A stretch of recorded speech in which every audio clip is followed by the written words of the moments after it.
জনম জনমের ভালোবাসা তোমার আর আমার, জনম জনমের ভালোবাসা তোমার আর আমার রূপ কোথাতে তুমি হবে রাজকুমার। তুমি তুমি তুমি শুধু তোমারই উপমা, তুমি তুমি তুমি শুধু তোমারই উপমা।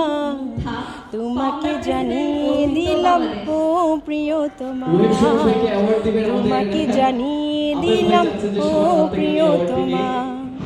আমারই আকাশ নীলে তুমি যে নীলিমা, আমারই আকাশ নীলে তুমি যে নীলিমা।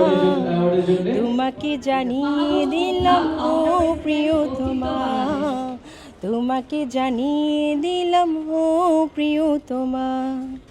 জুড়ে গেছো তুমি সকল চাওয়াতে, জানা মেলে তোমার ছোঁয়াতে।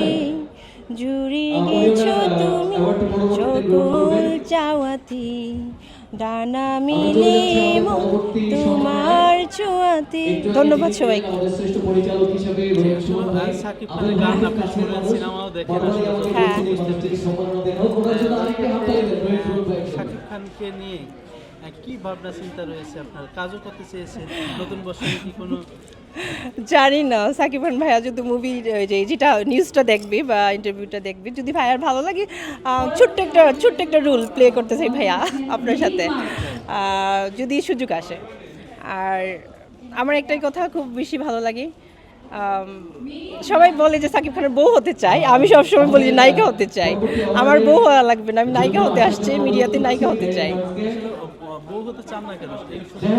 আসলে উনি একজন সিনিয়র আর্টিস্ট, ওনার দুটো ওয়াইফ আছে, বেবি আছে, আমি কিভাবে ওইখানে আবার ইনভলভ হব?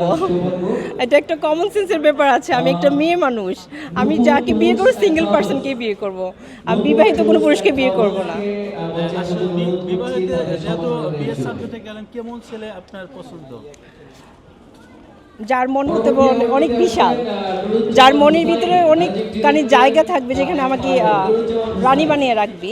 আর সেকেন্ড হচ্ছে সত্যতা, যেটাকে বলে সত্যবান, যার পার্সোনালিটি ভালো থাকতে হবে, যে মানুষ হিসাবে মানুষকে দেখতে পারবে তাকে চাই, যে মানুষ হিসাবে মানুষকে মূল্য দিবে।